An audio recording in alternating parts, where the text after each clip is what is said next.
out there to how we can increase the understanding of the nature of studies within a risk analysis framework. I wanted to talk a little bit about trust and credibility issues because they're so important.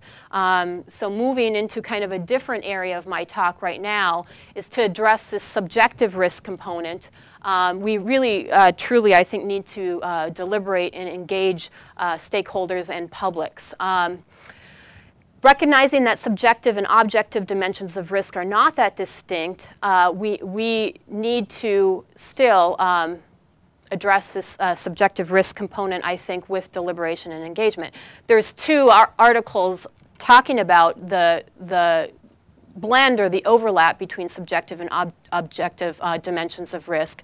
Fischoff, of course, mentions that in an early article. I just published an article with John Besley from South Carolina that's called The Ethics of Risk Analysis and Regulatory Review, where we use case studies from biotechnology to illustrate that the process of risk analysis itself has many moral values and choices within it. The empirical, the scientific process really blends with the subjective and the ethical dimensions. And so we have here this process of risk analysis and regulatory review, and we typically think about it in utilitarian terms and costs and benefits, but there's all sorts of choices we make in those processes that include non-utilitarian values or principles, justice and equity, integrity and consent, and so forth. And so if you're interested in sort of my view on this blending between subjective and objective risk, this is a paper that just came out in the journal Nanoethics. So one of the things about trust and credibility is really the communicator, the agent of communication, as well as the type and the message that's coming out. So the genetically engineered corn and the monarch butterfly story, I think, is a nice example where these two things come into play, where there was both a bit of exaggeration about the initial study, the laboratory study that was published in Nature about how pollen from Bt corn could harm monarch butterflies. But there were also a lot of issues with the communication that took place after that initial study when they did follow-up field trials. And so you had some industry groups that were communicating the results of a broad-based group, and of course they weren't trusted. So we need to improve who is doing the communication and the exaggeration of the material, and I think you all know that. One policy recommendation is, can we think of neutral communication bodies for objective information and subjective risk discussions. And so who should be doing this communication is very important, as you all know. Okay. So we talked about this yesterday, and I'm not going to go into it. You all know what the various risk perception factors are. But disagreements about risk should not be expected to evaporate in the presence of evidence, and I think we know that. So the stages of risk communication by Barak Fischoff were summarized also in the book by Morgan, where all we have to do is get the numbers right, all we have to do is tell them the numbers, all we have to do is explain what we mean, all we have to do is show them that they've accepted similar risks in the past. All we have to do is show them that it's a good deal for them. All we have to do is treat them nice. All we have to do is make them partners to all of the above. And so I think that most of us believe that there's a partnership element to risk communication in the deliberation and engagement. And I think we need to move beyond these stages and the separation of objective and subjective, and the separation of disciplines between people who do risk analysis, people who do communication, people who do media studies, and we need to move to more an integrated, enabling, contextual, and analytical deliberative process.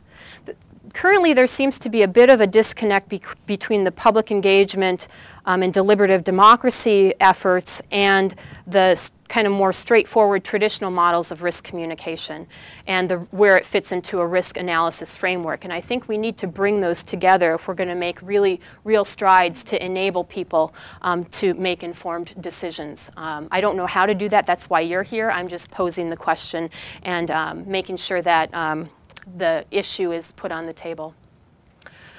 Okay, so our NSF grant, which David is the PI on, and we're all here to kick off. asked these two questions. What factors are most significant in affecting public perception of the risks of applied nanosciences? And what, if any, relationship exists between the modes of public deliberation and sources of information and the effects of new information on perceptions of the risks of applied nanosciences? So I think some of the things I've talked about here can fit into both of these questions, where we can do factors. Could include things like visualization and presentation of the material within a risk analysis framework. It could include those questions, the what, why, when, where, how, to help people better understand the complexities within frames of questions we're all familiar with, the what, when, why, how questions. You know, it's come at you in little bits and pieces, but I think that some of these things could be pulled together. And then the modes, of course, the public engagement, I'll leave that to others, but just to solidify the fact that that's extremely important for both subjective and objective components of risk. Okay, so I think I have about 5 more minutes, and I'm going to talk about something entirely different. Well, not entirely different, but more of what my work and my expertise in my other NSF grants. So I was kind of out of the water in the first half of the talk, coming from a risk analysis perspective. But now I'm talking more about oversight policy.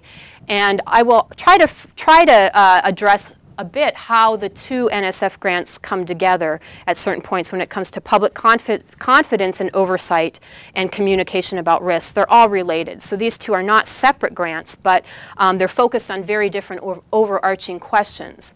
And our question here on the second NSF grant is, what makes a good oversight system? How can we take lessons from history, from historical experiences with oversight, and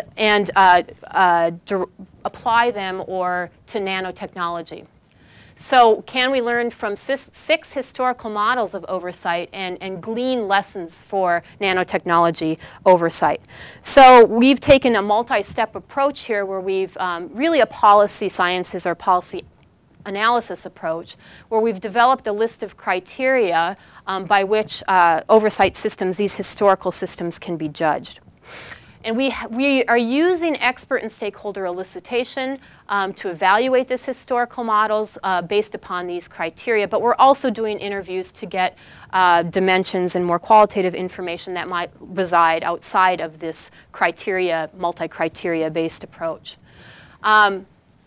So we're in the stages now where we've developed the criteria. It's an article that are coming out in risk analysis in a month.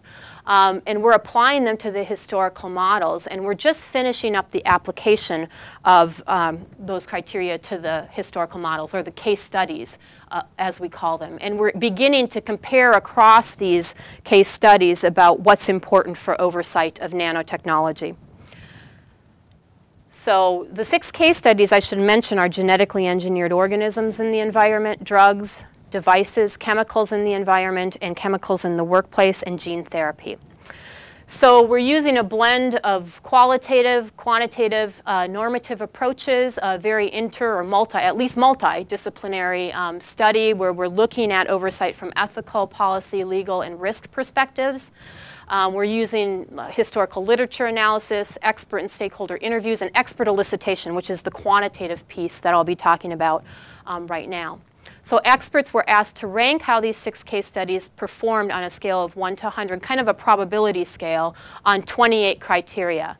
And those criteria fall into how was the oversight model developed, what are its attributes, how do they evolve over time, and what are the outcomes. So it's very much a systems-based model of oversight with a lot of feedback and interaction. So my case study is genetically engineered organisms. We discussed a little bit about the parallels between GAOs and nanotechnology. There are also some very big differences, but from an oversight perspective, there are a lot of similarities in the sense that genetic engineering can occur in a lot of different products, just as nanotechnology can be applied to medicine, the environment, food, agriculture, human health, dietary supplements. So they're enabling technologies as well as emerging technologies. So a lot of similarities there. Also, you have the whole controversy over whether it's the process of the technology that matters. Does nano really matter, or do the products of nano really matter for risk? That same controversy was played out in the mid-'80s with genetically engineered organisms. So I really do think that there are some